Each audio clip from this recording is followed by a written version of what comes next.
ভাবুন তো একবার, যেখানে বিশ্ব ফুটবলের রাজা নেইমার জুনিয়র, ভিনিসিয়াস কিংবা রদ্রিগোর মতো তারকারা দাঁড়িয়ে আছেন, ঠিক সেখানেই বুক ফুলিয়ে দাঁড়িয়ে আছেন বাংলাদেশের এক তরুণ।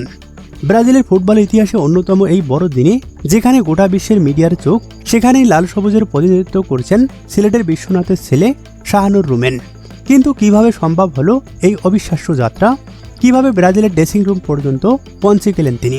জানতে হলে ভিডিওটি শেষ পর্যন্ত দেখুন। বিশ্ব ফুটবলের মক্কা বলা হয় ব্রাজিলকে, আর সেই ব্রাজিলের ফুটবল কনফেডারেশন বা সিবিএফের যে কোনো ঐতিহাসিক দল ঘোষণার দিন মানেই কোটি কোটি ফুটবল ভক্তের টানটান উত্তেজনা। আর ঠিক এমনই এক মাহেন্দ্রক্ষণে পেশাদার ফটো সাংবাদিক হিসাবে উপস্থিত থেকে বাংলাদেশের নাম উজ্জ্বল করেছেন শাহানুর রুমেন। তিনি কিন্তু সাধারণ কেউ নয়। রুমেন হচ্ছেন ব্রাজিল ফুটবল কনফেডারেশন এবং ব্রাজিল সাংবাদিক ইউনিয়নের একজন নিবন্ধিত সদস্য। দীর্ঘদিন ধরে ব্রাজিলে থাকা রুমেন দেশটির অন্যতম ঐতিহ্যবাহী এবং জনপ্রিয় ক্লাব করিন্থিয়ান্সের অফিসিয়াল পরিমণ্ডলে যুক্ত থেকে ফুটবল কভার করেছেন। তার সবচেয়ে চমকপ্রদ ঘটনাটি ঘটেছে সম্প্রতি। বিশ্ব ফুটবলের অন্যতম সেরা তারকা নেইমার জুনিয়রের মুখোমুখি হয়ে রুমেন তার হাতে তুলে দেন বাংলাদেশ জাতীয় ফুটবল দলের লাল সবুজ জার্সি।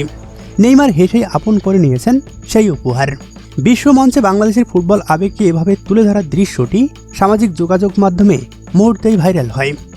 যে দেশে ফুটবল মানেই ধর্ম, সে দেশে একজন বাঙালি যুবকের এই অর্জন আমাদের বুক গর্বে ভরিয়ে দেয়।